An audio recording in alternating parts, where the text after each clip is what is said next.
Well, now January's out of the way, it's time to see what's coming in the month of February for virtual reality, and there's quite a lot to go over, but first, I want to cover some new VR game updates and some new VR game announcements. First up, Endream's Vendetta Forever just got its own super hot mode with bHaptic support on Quest and PSVR2. Now personally, I haven't tried this mode, but if you have, let me know how it plays, because I'll be very excited to play this game again using this time manipulation mechanic. No Man's Sky has been updated again to include billions of new solar systems, trillions of new planets, new biomes and terrains. There's also new lighting and much more. The further you explore the new deep oceans, you'll potentially be greeted by some huge scary creatures, and after hearing that, I'll definitely be going back in, but I really hope it's not the same experience as that time I met a Leviathan in Subnautica VR.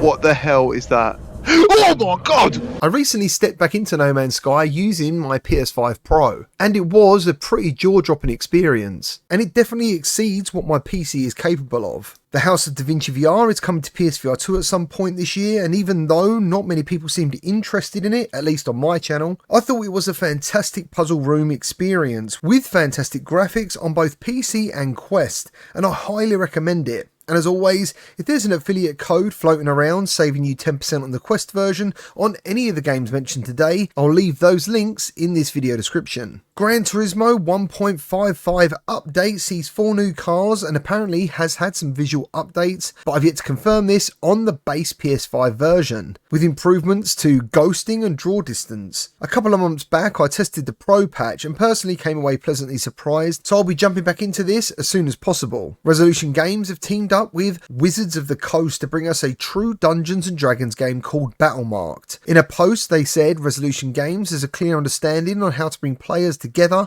and capture the fun of tabletop gaming on digital platforms in an accessible way. And I'll definitely have to agree with this statement after playing the incredible Demio, which is easily the best tabletop multiplayer adventure game VR has to offer right now. This is definitely worth keeping an eye on. Fans of horror games might find this next one interesting. It's called Obsessive Shadow and it's coming to PSVR2 and already is available on MetaQuest, but I think it's only in early access. In the Obsessive Shadow, you take on the role of Liam, a 9-year-old boy left alone in his home, which I believe is actually illegal, after the power goes out. Armed with only a flashlight, you must navigate the unsettling dangers of the night while being watched. Your mother's voice on the phone is your guide to survival, but as her instructions grow more confusing, the unease will deepen.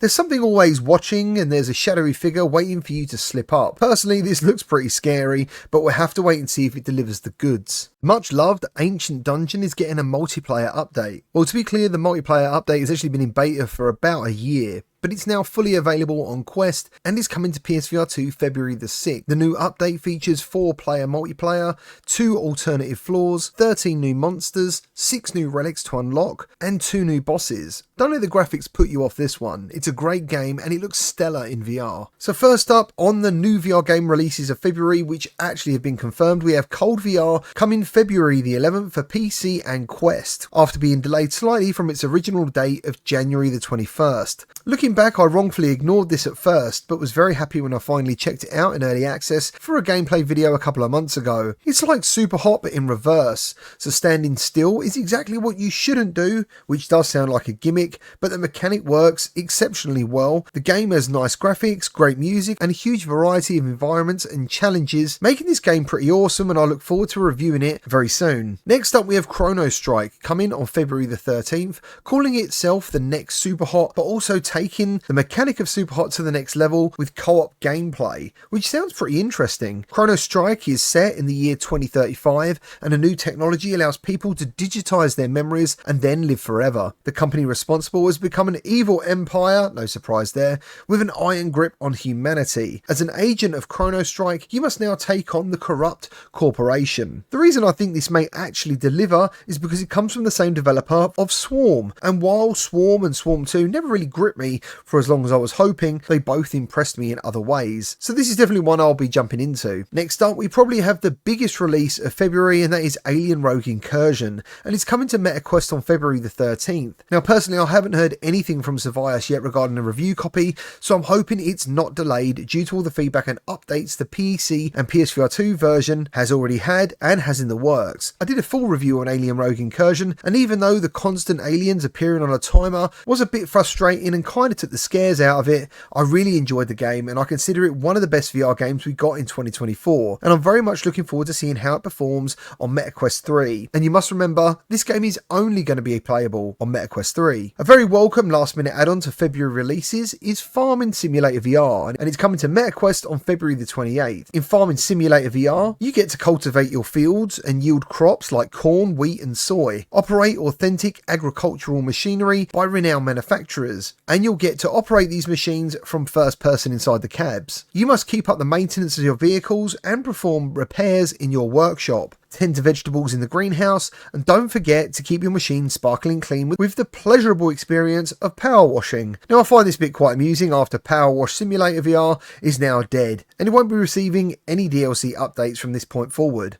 And last on the list, we have All On Board coming February the 27th on PCVR and Quest. All On Board is a tabletop platform specifically designed for virtual reality, and it's created by board game enthusiasts. All On Board fully uses the capabilities of virtual reality to deliver an unmatched board gaming experience. This includes predictive selection and positioning of board elements while enjoying realistic physical interactions. This will be a unique platform that is constantly evolving both in functionality and its game catalogue. Now the board games that are coming on day one are called Terraforming Mars, The Hunger, Istanbul, Escape from the Dark Castle, Rallyman and The Binding of Isaac 4 Souls. Now personally these mean nothing to me, but it doesn't mean I'm not excited to be checking this one out. Well, aside from eagerly awaiting Wanderer Fragments of Fate, which I think will drop any day now, that's all I've got for you today. Please leave a like if you enjoyed the video, subscribe for more VR content, and I'll see you all on the next one.